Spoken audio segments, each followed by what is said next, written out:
Thank you, Chairman Scott, for writing a debanking bill that goes after the regulators and not the banks. As I testified in February at your debanking hearing, it's better to let the free market solve problems caused by the big bad banks, not government. But we did need some help to stop weaponization from the bank regulators. And your new bill does that by eliminating a powerful shadow law involving reputational risk. Hey folks, it's your friend John Rich. This is Mike Ring here. We heard too many stories about people getting canceled by their bank. Does Old Glory Bank have a mission statement? Yet. It's called the Constitution. The difference is you won't be canceled for who you are, and what you believe. People need to have an institution that they can trust in. Well, I like to say that I'm standing between the regulators and America, and I'm the only bank executive who is not intimidated by the regulators. DEI, there's PSL, Privacy, Security, Liberty. That's it. Privacy, security, and liberty.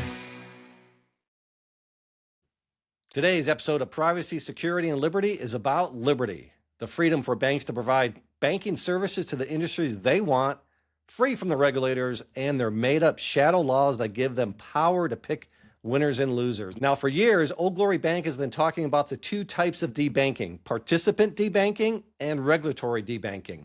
Now, participant debanking is the intentional effort by the big banks to debank Americans who disagree with them. And here's a great exchange I had with Senator Kennedy about participant debanking. Some of America's banks have been discriminating, debanking customers because of their religious beliefs, because they support the Second Amendment, or because they hate fossil fuels. Why do you think are banks doing this? Because they're scared of the regulators? Or are they doing this because the people running the banks are prosecuting their political beliefs? When a bank holds a seminar, taking up valuable employee time to discuss whether a man can breastfeed, are they doing that because regulators are leaning on them? Or are they doing that because the CEO really thinks that's subject to debate? I do not believe the regulators pushed the big banks to debank conservative causes. Don't? I do not. I think it was their internal choice by these big banks. Why? Well, why? The same reason why big tech pick and choose winners. I think big banks pick and choose winners that they care about. And that's why we need a market solution, because you can't regulate that type of behavior without having unintended consequences. And now every time you get a customer application, you've got to fill out 5 forms as to why you did or did not pick that customer. Is there anyone better at Senate hearings than Senator Kennedy? Just the best. So, as a reminder, for years, the hard left and the big banks denied that there was even any issue about debanking. Debanking isn't real, they said. Then they said, okay, debanking's happening, but we're not doing it. It's the other folks. And then most recently, they say, okay, we admit there's debanking and we're doing it, but it's not our fault. It's the regulator. It's because of the anti-money laundering laws. Here's a great video of Jamie Dimon from Chase acknowledging this flip-flop. I played it in my last episode of PSL, but Jamie Dimon says, well, we don't debank people. And then halfway through, he said, okay, maybe we do, but it's not us. It's the regulators. On debanking, the president has accused you and Mr. Moynihan of debanking conservatives. What do you make of those allegations? We don't debank people because of their political, religious affiliations. What's your message? But there are a lot of things that can be fixed, and we should fix them. The rules and the requirements are so onerous, and it does cause people to be debanked who, in my opinion, should not be debanked. So do you blame the banking regulators primarily for this debanking issue?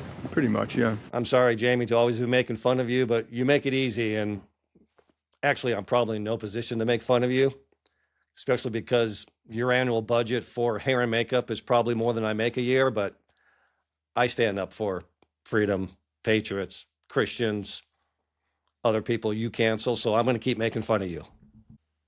So what's going to sound very crazy is I'm actually not opposed to participant debanking. I'm actually not opposed to the banks picking winners and losers, because this is a free country and banks should be able to pick who they want to bank. I just say to the big banks, own it. Just don't be so weak about it. Man up and tell the truth. It's okay if you believe COVID came from bats, or that you love the lockdowns, you love the vaccine mandates, you love the masks, you certainly love DEI, you certainly love ESG and credit scores. And most importantly, be honest, admit that you believe that someone who trespassed on government property should not be entitled to a bank account. Unless, of course, that someone is part of a BML riot and the property on which they trespassed was a courthouse that they then burned down. Seriously, the answer to participant debanking is the free market. And that's what Old Glory Bank did. We saw that big banks were debanking folks who believed in America, took a different position on these important political issues, and most importantly, Americans who believe in God and family. And we solved it with a market solution. It's called Old Glory Bank. Trust me, we don't want government solving participant debanking. It will only boomerang back on us. For example, a pro-life bank should not be required to bank an abortion clinic.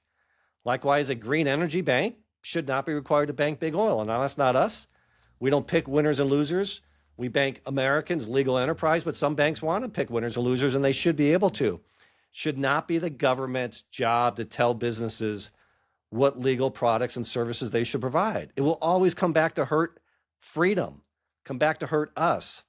And this is the position I took at that Senate hearing. I humbly suggested that we should not solve participant debanking with more regulations, because that always has unintended consequences. Those bureaucrats get a hold of it and they always make it worse. Instead, it should be a market solution. This is what I said. What's your sense of a bill like a Fair Access to Banking Act that, again, doesn't require anybody? It's not saying you have to bank this industry. It says you're prohibited from discriminating against this. Does this seem like a radical idea? Well, I think the regulators have pushed debanking of industries, which you're talking about. I think mid-level executives push debanking of individuals for political causes. Sure. And my worry is, Senator, with a good intention bill like that, you'd have to prove somehow that we followed the law. And so every time a relationship didn't work out, there would have to be some type of reporting. And so I actually respectfully think the free market is always the best way to solve these problems. And with more banks, let banks bank who they want. If a pro-life bank wants to exist and not bank Planned Parenthood, let them, because there's a bank that would love to bank Planned Parenthood. Well, if you're good, but if you're going to discriminate against large industries, should you be able to be insured by the federal government? Well, that's a great question, because what's unfortunate is the regulators were doing this through policies and guidelines, as we've already talked about, like digest those, FIL 1622 and SAB 121. And that is how you stop it, is holding those individual regulators accountable.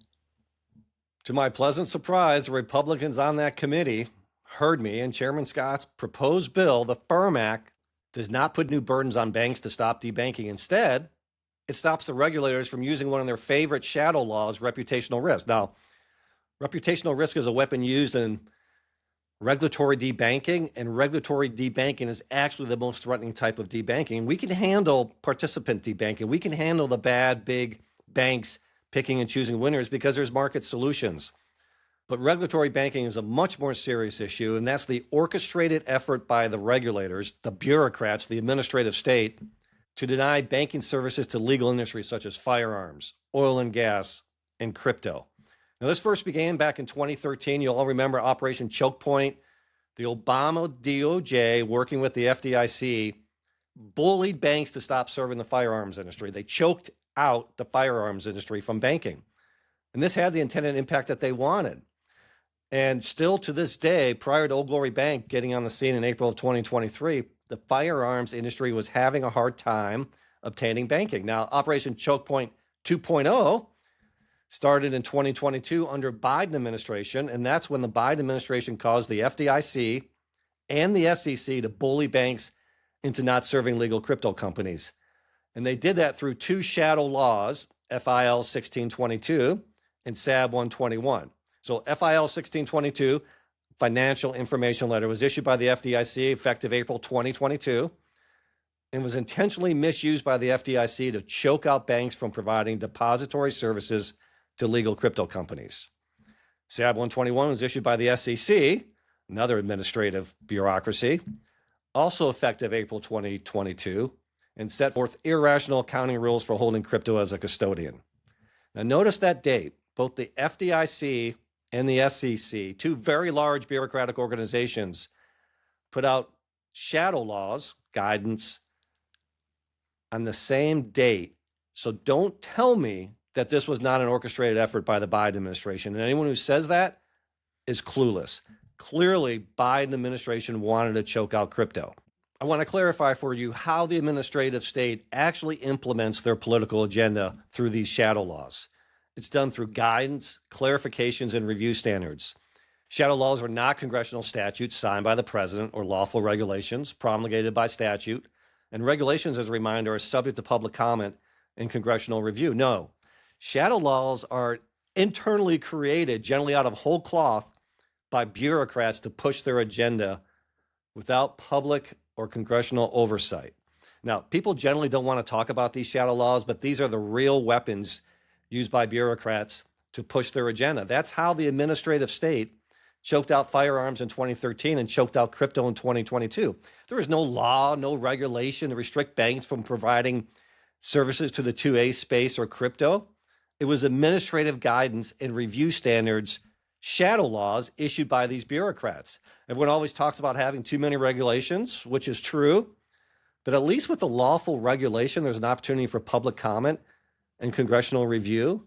Shadow laws, they just show up in one day and we're stuck with the implications. Shadow laws happen in all the big bureaucratic agencies. The IRS creates shadow laws with revenue rulings. The Justice Department creates shadow laws with their information quality guidelines. The SEC creates shadow laws with staff accounting bulletins. And the FDIC creates shadow laws through their financial information letters and examination guidelines. But these shadow laws are all made up by these bureaucrats and done intentionally to avoid public scrutiny and congressional review. Fortunately, Chairman Scott's new bill eliminates one powerful shadow law used by the FDIC, known as reputational risk.